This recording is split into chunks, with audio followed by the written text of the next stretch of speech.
자, 이제 119편의 이제 마지막 한 단락을 남겨놓고 그 전 161절에서 168절을 이제 보겠습니다.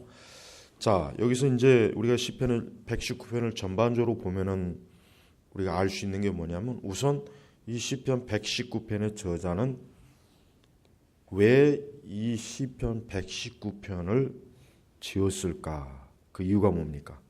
지금 뭔가 굉장히 압박을 받고 있고, 심한 핍박을 받고 있고, 위협을 받고 있고, 아주 고통스러운 어려움을 당하고 있어요. 그런데 오늘 보니까 이제 161절에 비로소 고관들이 까닭 없이 나를 핍박하나. 우리 개혁성경 예전에 성경에는 까닭 없이를 무고히 이렇게 번역해 놨어요. 그렇습니다. 지금 이 시편 119편의 저자는 억울하게 아주 권력이, 이 고관이라는 건 뭐예요? 권력자입니다. 어떤 굉장히 권력이 많은 사람이에요. 그러니까 보통 사람이 아니에요. 일반 사람이 아니에요. 굉장히 힘이 강한 사람, 강한 권력을 갖고 있는 사람이 까닭 없이 그러니까 이유가 없는 거예요. 아니, 사실은 뭡니까? 무고히 그렇습니다. 여러분, 우리 한국 사회가 이 고소 고발이 굉장히 많이 남발한다고 그죠? 일본보다 몇 배나 더 많다고. 인구가 일본보다 훨씬 더 적은데도 불구하고 고소 고발은 아주 몇 배 이상 더 많답니다. 그래서 이제 무고, 남을 이유 없이 까닭 없이 그렇게 막 고소 고발하는 걸 이제는 국가에서 이제 법률적으로 제재를 해요. 그러니까 지금 이 시편 기자는 까닭 없이 나를 핍박하나, 그러니까 핍박을 받을 만한 이유가 있으면은 당연히 그래, 내가 핍박을 받을 만한 이유가 있으니까 그래, 내가 그렇다 치지만 까닭 없이, 그러니까 사실은 뭡니까? 보다 더 근본적인 것은 분명히 하나님을 경외하고 하나님을 거룩하게 섬기는, 또 이 시편 기자가 굉장히 의롭게 살기 때문에, 의롭고 경건하게 살기 때문에 분명히 핍박하는 건 틀림없습니다. 전반적인 흐름이 그래요. 그래서 그 고관들이 까닭 없이 나를 핍박하나, 그러나 이 시편 기자가 이렇게 핍박을 받을 때, 그것도 무고하게 핍박을 받을 때 어떻게 처신하는가? 어떻게 합니까? 내 마음은 주님의 말씀들을 경외합니다. 그렇습니다. 그러니까 지금 이 사람이, 이 고관들이 핍박을 하니까 더군다나 무고하게 핍박하니까 얼마나 억울하겠어요. 억울하고 힘들고 고통스럽죠. 굉장히 불안하죠.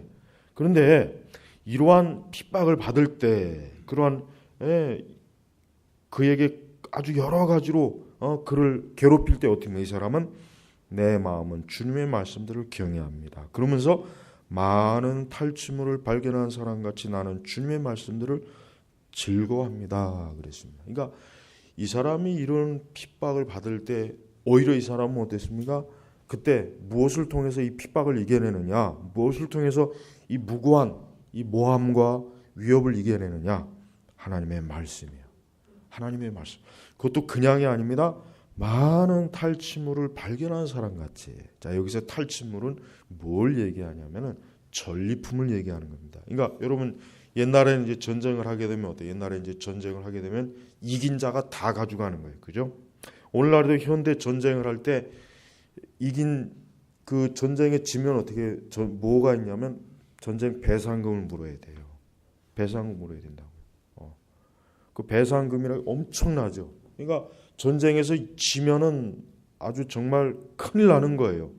지는 것 자체도 엄청난 손해지만 거기다가 뭐예요? 전쟁에 졌기 때문에 배상금을 지불해야 돼요.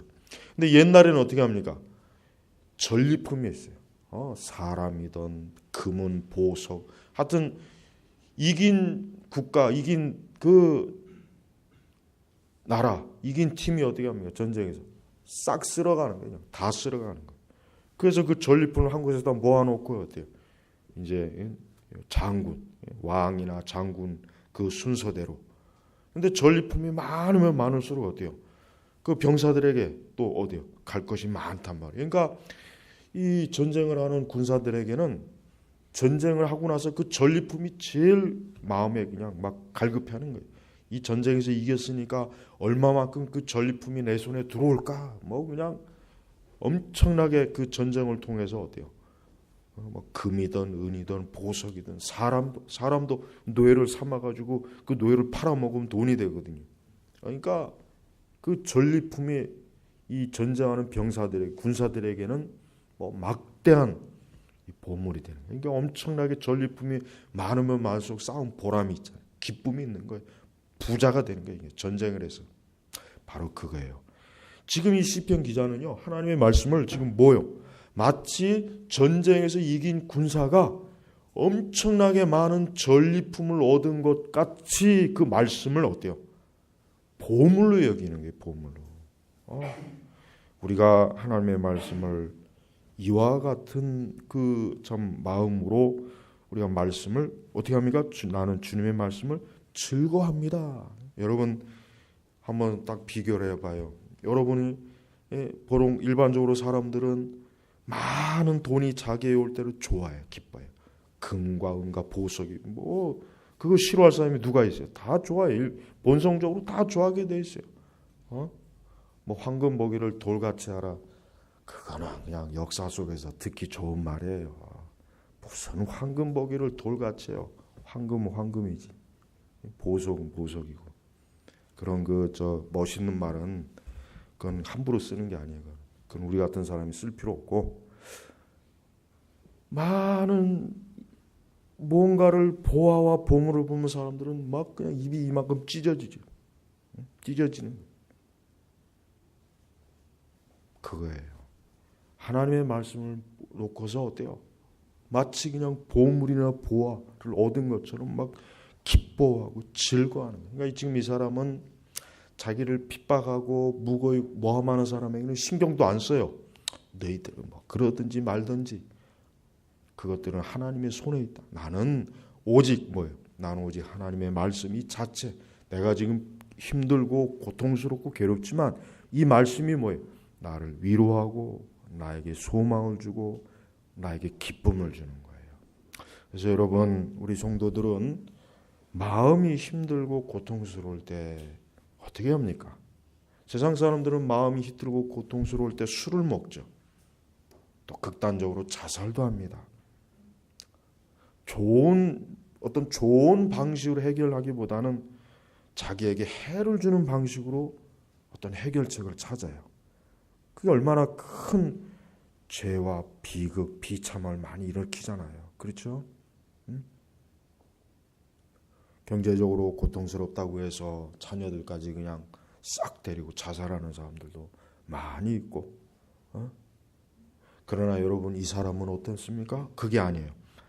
주님의 말씀들 그렇습니다. 우리 그리스도인들도 살아가면서 많이 마음의 시험과 고통과 괴로움이 올 때 그때는 어떻게 됩니까?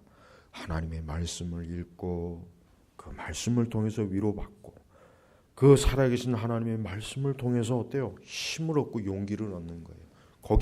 그것보다 또 한 걸음 더 나아가 뭐예요? 즐거워합니다. 지금 사실은 즐거워할 그 상황은 아니잖아요. 그죠? 즐거워할 상황은 아니에요.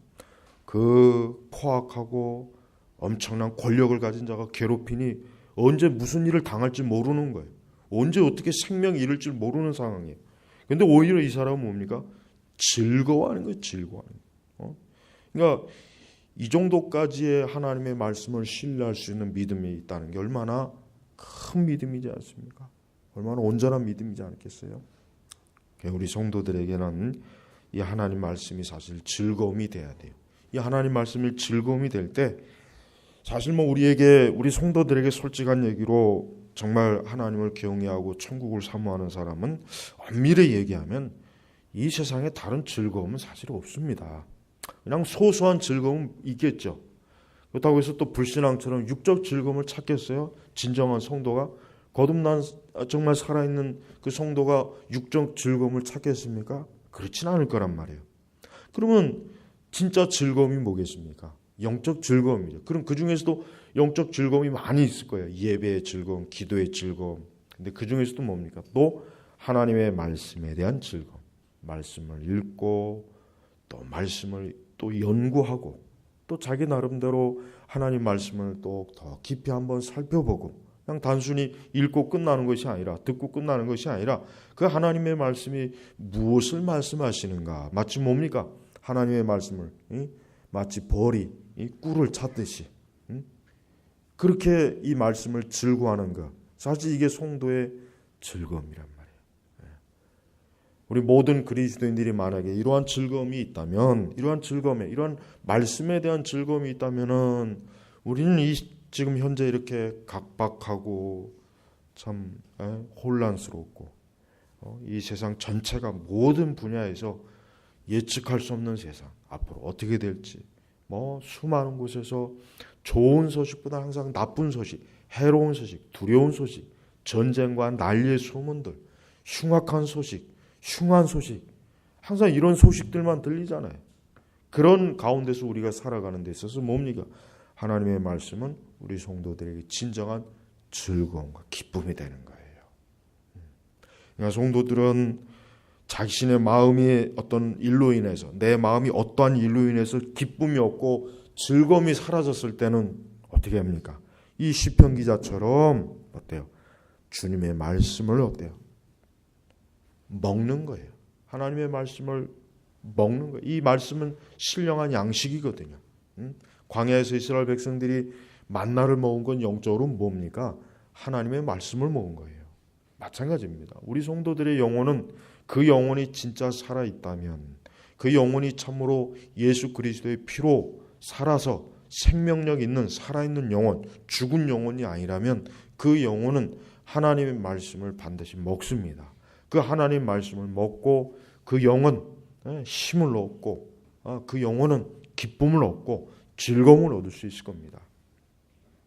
자, 그 다음 보겠습니다. 나는 거짓을 미워하고 혐오하며 주님의 법을 사랑합니다. 자, 여기서 이제 이 시편 기자가 어떠한 사람인지가 드러나요. 이 사람이 지금 왜 핍박을 받냐면 바로 이것 때문에 거짓을 미워하고 혐오하기 때문에 핍박을 받는 거예요.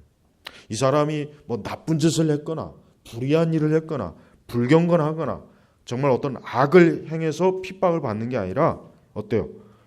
거짓을 미워하고 혐오했기 때문에 어때요? 이 고관들로부터 권력자들로부터 핍박을 받는 거예요. 핍박을 받는 거예요. 산상수훈에서도 의를 인하여 핍박을 받는 자는 복이 있다 그랬잖아요. 우리 성도들이 사실 이 세상에서 핍박을 받는 건 뭡니까? 경건하고 거룩하게 사는 자는 반드시 핍박을 받게 돼 있습니다. 반드시 세상에서 핍박을 받아요. 왜? 이 세상은 불의하기 때문에 악을 좋아한단 말이에요. 이 세상의 본성은 거짓을 좋아하죠. 이 세상의 본성은 악한 것을 혐오하는 것이 아니라 악을 사랑해요. 악을 미워하는 것이 아니라 악을 즐겨합니다. 그러나 성도들은 그것을 미워하고 혐오한단 말이에요. 그러니까 우리가 이 불신앙의 세상에서는 벌써 부딪히게 돼 있어요. 여러분, 우리 그리스도인들과 비그리스도인, 이 세상과 영적인 우리 하나님의 교회하고는 어때요? 반드시 충돌하게 돼 있습니다. 세상하고 절대로 충돌 안 하는 것이 그게 화평이 아니에요. 거룩한 것과 거룩하지 못한 것은 물과 기름이에요. 그건 섞일 수가 없습니다. 그걸 섞이려고 노력하는 게 잘못된 거예요. 그래서 항상 성경은 뭐예요? 우리 그리스도인들에게 언제나 이 혼합주의는 굉장히 조심해야 돼요. 언제나 무엇인지 간에 하나님의 진리와 거짓을 적절하게 혼합하는 건 그건 반드시 우리가 경계해야 되는 것입니다. 근데 이 세대에 보면은 교회를 보면은 어때요? 이 거짓 여기서 보면은 나는 거짓을 미워하고 혐오한다 그랬어요. 여기서 말하는 거짓이라는 것은 거짓 진리입니다. 거짓 진리에 거짓 교리란 말이에요. 그러니까 하나님 말씀과 반대되는 거예요. 그러니까 이 사람은 그것을 미워하고 혐오한다 그랬는데 이게 하나님의 참된 성도의 모습이란 말이에요. 이게 교회의 진정한 본질적인 모습이에요.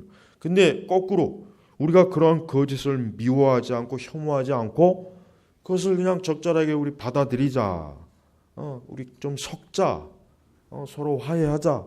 손을 잡자. 이렇게 한다면은 이 사람하고는 반대가 되는 거예요. 하나님이 기뻐하는 사람은 거짓을 미워하고 혐오합니다. 하나님이 기뻐하는 사람, 하나님의 사람의 특징이 뭡니까? 하나님의 진리가 아닌 것을 절대로 사랑하거나 좋아하지 않아요. 그걸 혐오해요. 그래서 여러분, 우리 기독교는 복음 외에 다른 거는 없어요. 하나님의 말씀 다른 것은 우리는 절대 좋아하지 않습니다. 기뻐하지 않아요. 그래서 우리는 절대로 어떠한 이유로든지 우리 기독교의 복음, 성경의 진리와 다른 어떤 종교나 그 어떤 세계관이나 가치관도 하나님 말씀하고는 반대가 되기 때문에 우리는 그걸 사랑해서도 안 되고 좋아하는 마음이 생기지도 않아요.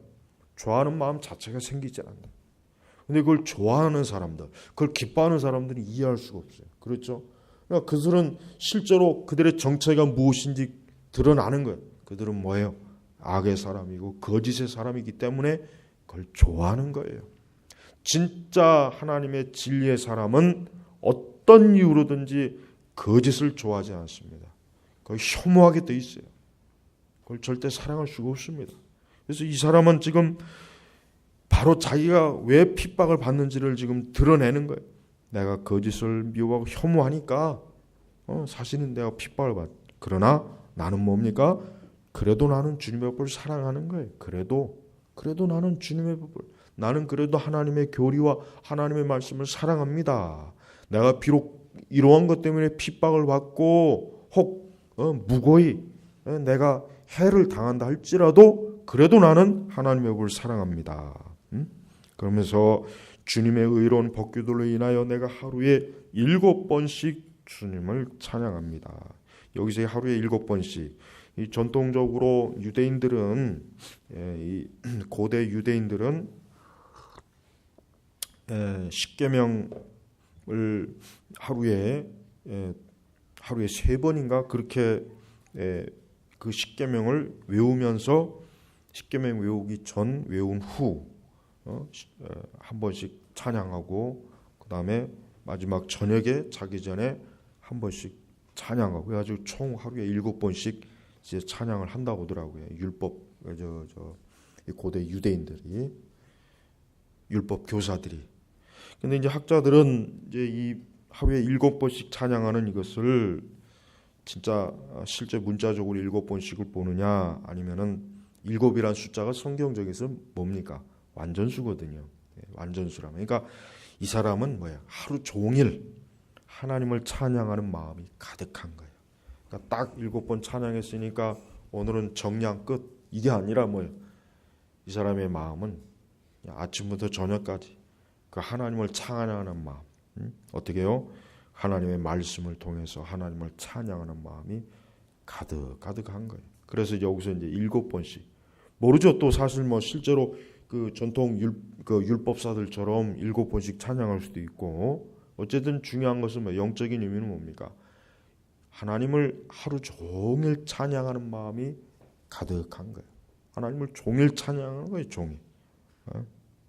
내가 하루에 7번씩 주님을 찬양합니다. 우리도 하루에 7번씩 주님을 찬양하던, 아니면 아침부터 저녁까지 우리 마음에, 우리 심령에 하나님을 찬송하는 것이 가득하던, 그든 어느 방향이든 상관은 없어요.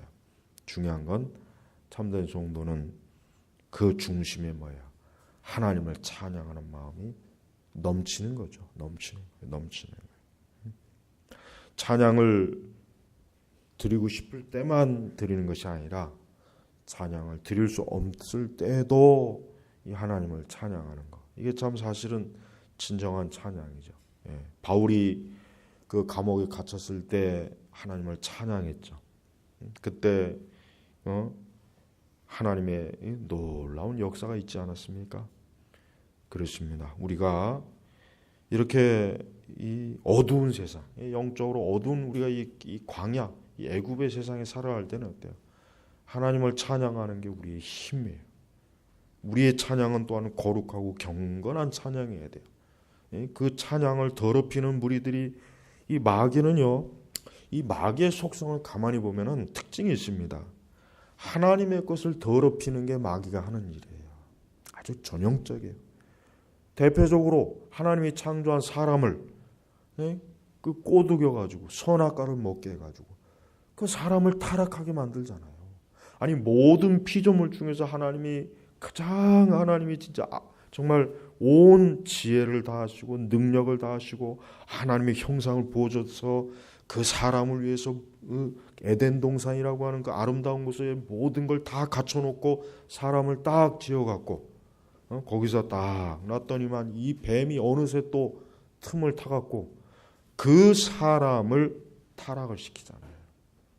그러니까 이 마귀는 하나님의 거룩한 것을 어떻게 하면 타락을 시킬까? 이 마귀가 연구하는 거예요. 저는 그 중에서도 이 찬양도 마찬가지. 이 찬양 자체는 얼마나 거룩한 거예요. 이 거룩하고 영광스럽고 존귀한 거란 말이에요. 근데 이 찬양을 타락시키는 거예요. 그래서 이 현대 이 CCM 같은 거 보십시오. 북치고 장구치고 드럼치고 일렉 기타를 치고 지들끼리 그냥 온갖 무당짓을 해가면서 두 손을 들고 하나님을 찬양합니다. 그거는 하나님을 찬양하는 게 아니에요. 그건 그냥 자아도취야. 자기 도취란 말이에요. 세상에 젊은 애들이 클럽에 가서 밤새도록 춤을 추는 거하고 다를 바가 없어요. 그들이 정말 하나님을 찬양하려면은 하나님의 말씀으로 하나님을 찬양해야 돼요. 근데 그건 지루하다 그러잖아요.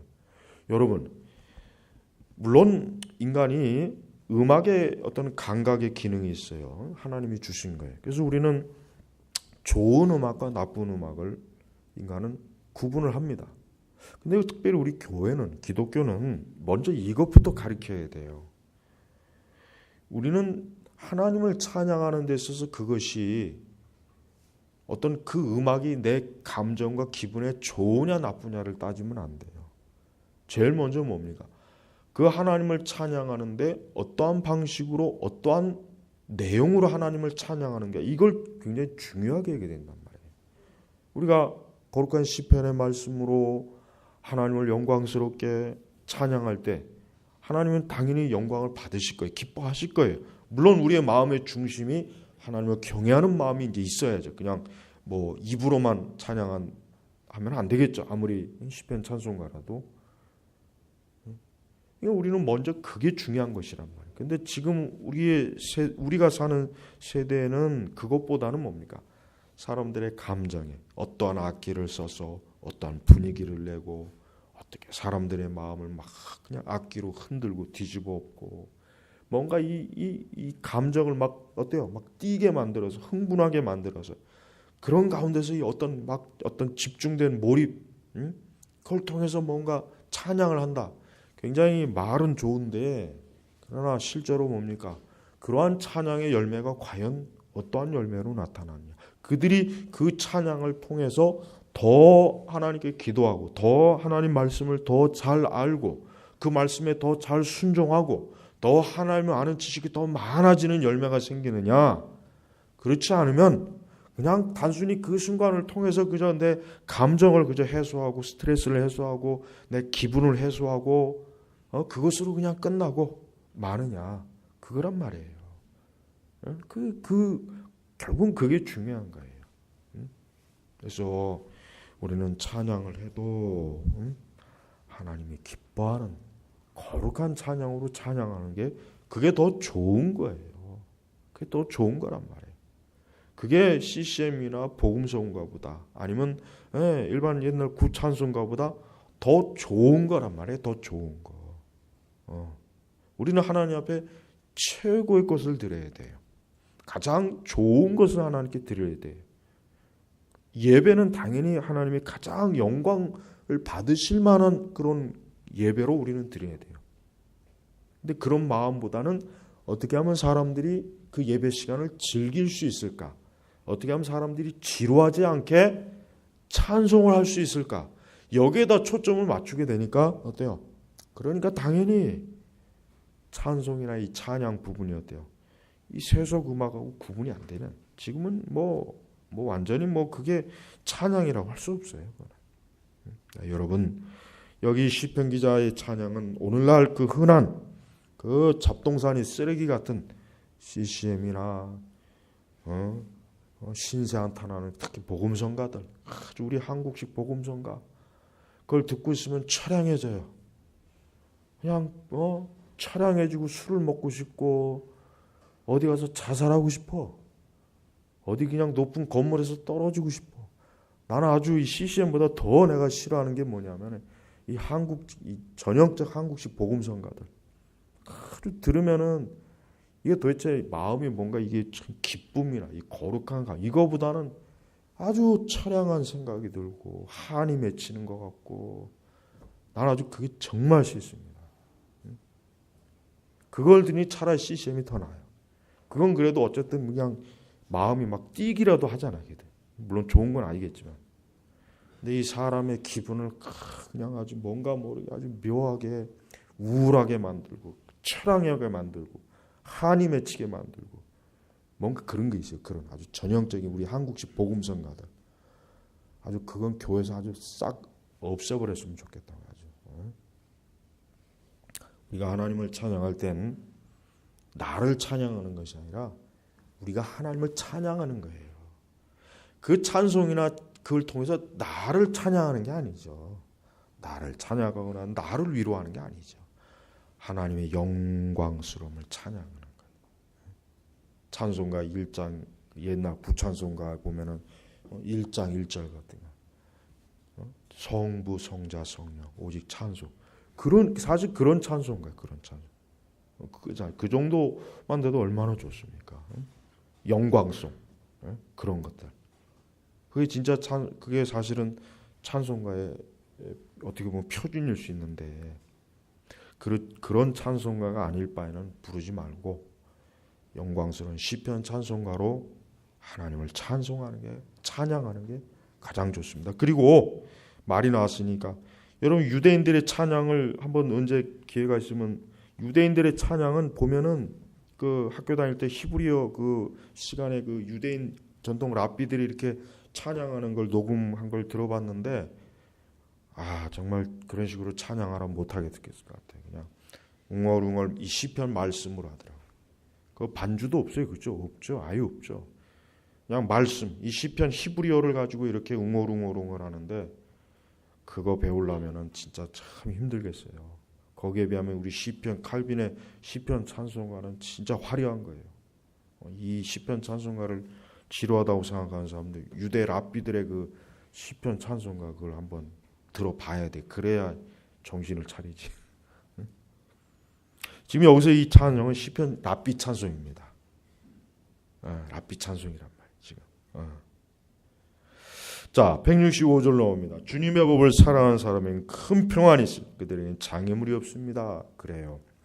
삶의 장애물이 얼마나 많습니까? 우리 인생을 살아가는데 사람이 살아가는데 장애물이 많아요. 얼마나 많은지 모릅니다. 예측할 수가 없어요. 언제 어떤 장애물이 구덩이가 나와서 내 삶을 송두리째 뒤흔들고 그냥 막 개판으로 만들지 몰라요. 특히 우리 청년들 그러한 앞날의 장애물들을 어떻게 이겨내야 돼요? 여기 보니까 주님의 법을 사랑하는 사람들에게는 큰 평안이 있으니 하나님의 계명을 사랑하는 사람 하나님의 계명에 따라 사는 사람은 재앙이 없어요. 불행한 게 없어요. 슬픔이나 저주가 없어요. 한 맺히는 게 없어요. 뭐가 있습니까? 그냥 평안이 아니라 큰 평안이에요. 큰 평안. 그들에겐 장애물이 없습니다. 장애물이 없다는 거예요. 사람을 넘어뜨리는 장애물들, 오만 가지 죄악된 그 죄악의 장애물들, 마귀는 사람을 그 죄악의 장애물들에 꼭 걸려져 넘어지게 해가지고 아주 그 인생을 비참하게 만들거든요. 아주 이 세상은. 근데 그 장애물이 없다는 거예요. 장애물. 그러니까 여러분 우리의 모든 삶에 우리의 평안을 해칠 만한 그 장애물들을 그럼 어떻게 이길까? 여기 나와 있습니다. 주님의 법을 사랑하면 되는 거예요. 이 하나님의 법을 하나님의 말씀을 사랑한다는 것은 그 말씀을 듣고 지나치는 것이 아니라 그 말씀을 순종하고 따르는 거예요. 그게 사랑하는 거예요. 그게 사랑한다는 거예요. 주님 말씀하신 대로 너희가 나를 사랑한다고 하면서 어떻게 너희는 내 말을 따르지 않느냐? 예수님을 사랑하면은 그 너희가 진짜 나를 사랑하면은 내 계명을 지켜야 되지 않느냐? 주님도 그렇게 말씀했단 말이에요. 바로 그걸 얘기하는 거예요. 그러니까 우리가 이 계명, 하나님의 말씀, 가장 기본적인 십계명, 가장 기본적인 십계명, 그 외에 또 우리 그 신약의 많은 서신서의 말씀, 이게 다 계명이에요. 이 계명을 우리가 순종하고 이 계명대로 우리가 살면은 큰 평안, 아주 큰 평안. 거기에다 장애물이 없어요. 장애물이 없으니 당연히 뭐 평안이 있을 수밖에 없죠. 이게 삶을 살아가는 방식이에요.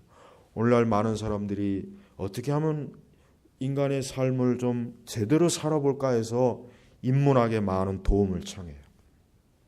사람이 좀 사람답게 살려면은 인문학을 공부해야 된다 해가지고 텔레비전에서도 인문학 강좌도 나오고 인문학 도서도 많아요. 하여튼 뭐 사람이 어떻게 살아가는지에 대한 주제를 가지고 있는 책들이 엄청나게 많습니다. 근데 읽어보면은 별거 없어요, 사실. 읽어보면은 별거 없고, 그리고 읽어봐도 그냥 잊어버려요. 조금 지나면 또. 근데 하나님의 말씀은 아니에요. 말씀 아니란 말. 그러니까 많은 사람들이 속고 있어요. 속고 있어요. 고상한 삶, 사람다운 삶은 뭡니까? 예수 그리스도를 믿고 하나님을 경외하는 사람이에요. 이게 진짜 인간이 고상하게 사는 것이고 인간이 인간답게 사는 거예요. 인간이 인간답게 정말 살고 싶다면 하나님 말씀대로 살면 돼요. 그런 말씀 벗어나면은 어떤 고상한 지식이나 철학이나 어떤 삶의 형태도 그 사람을 진정으로 어때요? 인간답게 해주지 못합니다. 이게 성경에서 가르치는 지혜입니다. 그런데 이러한 지혜를 놔두고 엄한 것을 찾잖아요. 지금도 수많은 사람들이 엄한 데 가서요. 공자 앞에 가서, 맹자 앞에 가서, 철학 앞에 가가지고 거기 가서 뭐 몇 주 강좌를 듣고 세미나를 듣고 책을 듣고 하지만 그것 또 시간 지나 보십시오. 개뻥 속으로 다 공허해요. 또 공허하고 또 헛바퀴질, 헛발질해, 또 헛발질한단 말이에요. 그건 수많은 사람들이 다 이 세상 역사 속에서 이미 다 경험했던 거예요. 경험했던. 응? 대철학자인 독일의 칸트도 나이 70쯤에서는 치매가 걸려가지고 비참하게 생을 마감했어요. 한평생 수십 년 동안 오늘날에도 그 칸트의 철학을 공부하려고 대학에서 얼마나 그 공부를 몇 년씩 합니까? 그렇게 해도 그걸 이해를 못하는 사람들 많고 박사학위 받으려면 더 공부해야 되고. 그러나 정작 칸트는 나이 먹고 치매 걸려서 그렇게 생을 마쳤단 말이에요. 그러니까 제발 하나님 말씀을 무시하면 안 돼요. 제발 성경을 무시하면 안 돼요. 오늘날 그리스도인들이 너무 성경을 너무 무시하니까 큰 문제예요. 성경 말고 뭔가 좀 더 좋은 게 있을까? 루터가 그렇게 얘기했죠. 루터가 성경에 비하면 다른 모든 책은 다 그냥 휴지에 불과하다 그랬단 말이에요. 루터가 설교 때. 설교지 보니까 성경에 비하면 다른 모든 책은 그냥 휴지 쪼가리, 휴지 쪼가리. 저 폐유지 있잖아요. 폐유지. 그만큼 루터는 성경을 사랑했어요. 루터의 설교는 엄청나게 깊이가 깊어요. 그래서 미국에서 조사했지 않습니까? 역사상 가장 위대한 설교자가 누구냐? 그러니까 루터예요, 루터. 루터의 설교는 굉장히 깊이가 깊어요. 그 루터의 그 시편 주석이나 이런 주석들이 얘기를 들어보니까 막 수천 페이지 된다고 그래요. 수천 페이지. 그 말씀 얼마나 루터가 성경을 많이 연구했는지 엄청난 거예요. 그러니까 성경에 비하면 다른 모든 건 그냥 휴지다 이렇게 말한 이유가 있는 거예요. 이유가 있는 거예요. 그러니까 제발 성경을 열심히 공부해야 돼. 성경. 솔직히 대학 4년에 뭘 배웁니까? 솔직한 얘기로. 더군다나 우리나라 대학. 내가 미국이나 유럽 대학은 내가 그래도 인정을 하지만 우리나라 대학 4년 동안 뭘 배워? 뭘? 솔직한 얘기로. 뭐 교양가오? 개뿔 교양은 무슨 4년 동안 솔직히 뭘 배워요? 얼라들이 어린애밖에 안 돼요. 우리나라 대학 그게 무슨 대학입니까? 그게 서울대학? 아이고 아시아에서도 그냥 저 맨 끝에 있고 대학 그거 별거 아니에요. 성경을 한 4년이나 7년 연구하면 대학에서 몇십 년 연구하고보다 더 낫죠. 안 그래요? 물론 일반 교육을 제가 무시하는 건 아니에요. 교육은 중요합니다. 교육은 중요하지만 사람이 기본적으로 알아야 되는 거는 뭐예요? 하나님의 말씀이에요. 성경이란 말이에요. 그러니까 성경의 지식을 무시하면 안 돼요. 자, 계속합니다. 여호와시여, 내가 주님의 구원을 바라며 내가 주님의 명령들을 행합니다. 그렇습니다. 구원을 바라며, 이 구원이라고 하는 것은 지금 이 어떤 영원 구원이 아닙니다. 지금 그게 아니에요. 이 사람은 이미 구원받은 사람이에요. 이 사람이 말하는 것은 자기가 지금 이렇게 큰 핍박을 받고 고난을 받는 그 가운데서 건짐을 바라는 구원을 지금 얘기하는 거예요. 그러면서 내가 주님의 명령들을 행합니다. 내 영혼이 주님의 증거들을 지키고 내가 이것들을 심히 사랑합니다. 내가 주님의 교훈과 주님의 증거들을 지키니 내 모든 길이 주님 앞에 있기 때문입니다. 이 사람의 가장 신앙의 중요한 점이 이게 뭐냐면 흔들림이 없다는 거예요. 흔들림이 없는 거예요. 자, 사람은 사실 대다수의 신자들은 자기의 상황이 막 이렇게 저렇게 변하면 흔들려요. 그래서 신앙생활 잘하던 사람들도 예배도 빠지고 말씀도 안 읽고 기도도 안 하고 흐트러져요. 그냥 무슨 좀 어려운 일 생기면 더 이 사람처럼 어때요? 주님의 명령을 행하고 주님의 증거들을 지키고 그것을 심히 사랑하고 주님의 교훈과 증거들을 지키니 흔들림이 없잖아요. 고관들로부터 까닭없이 핍박을 받는다고 해서 그냥 엉망진창으로 될 대로 되라, 이게 아니에요. 더 변함이 없는 거예요. 변함. 그러니까 진짜 그리스도를 바르게 정말 신앙이 제대로 된 성숙한 신자는 뭡니까? 변함이 없어요. 초지일관이에요. 항상 기도와 예배와 말씀과 하나님의 계명을 존중하는 것과 그 신앙이 요동이 없는 거예요. 그 사람이 진짜 성숙한 장성한 자예요. 그러나 아직 어린아이가 있던 사람은 조금만 어떤 일이 있으면 벌써 이 감정이 막 들락달락하고 이건 도대체가 이게 안절부절을 못해요. 어떻게 할 줄을 몰라요. 그러니까 그런 그 신앙은 아직도 내가 이게 이 사람처럼 내가 이 주님의 말씀을 심히 사랑하는 것이 아니구나, 즐거워하는 것이 아니구나, 기뻐하는 것이 아니구나, 내가 여전히 주님의 교훈들을 중요하게 여기지 않는구나, 이렇게 하고 있어야 돼요. 자, 이 사람은 내 모든 길이 주님 앞에 있기 때문입니다. 자기의 길이 누구예요? 하나님께 있는 거예요.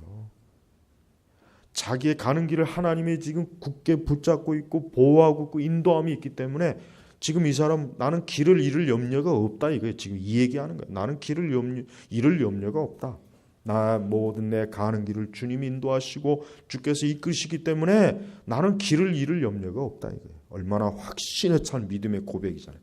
확신이 아주 이런 확신과 믿음, 굳건한 믿음, 강한 하나님에 대한 확신, 이런 게 우리 신자들에게 있어야 돼요. 근데 오늘날 신자들은 이게 없습니다. 이게 없단 말이에요. 그냥 조석이에요. 아침 저녁 다르고 어제 오늘 다르고 작년 오늘 다르고, 이게 도대체가 그 신앙이 이게 도대체 어떤 신앙인지 정체성을 몰라요. 전부 다 이게 은사주의 때문에 이 오순절 신앙이 전부 다 이 교회 신앙을 다 이런 식으로 아주 엉망으로 만들어 버렸어요. 그러니까 우리나라 교회를 망친 것은 첫째도 둘째도 셋째도 오순절 은사주의입니다. 이건 제가 그동안 하여튼 한 20여 년간을 신학 공부하면서 얻은 결론이에요. 우리 한국 교회를 망친 건 오순절 은사주의예요. 이게 망쳤어요. 이게 제일 첫 번째예요. 첫 번째. 목사들도 전부 다 오순절 은사주의에 다 감염됐어요. 다 감염되고. 일반 신자는 말할 것도 없고 신학교 총장이니 학장이니 교수들이라는 자들도 오순절 은사주의를 제대로 비판 못하고 있어요. 겁먹어가지고. 그거 비판하면 쫓겨나니까. 학생들한테 비판받으니까. 우리 한국교회는 교단을 불문하고 이 오순절 은사주의가 교회를 다 망쳐놨어요.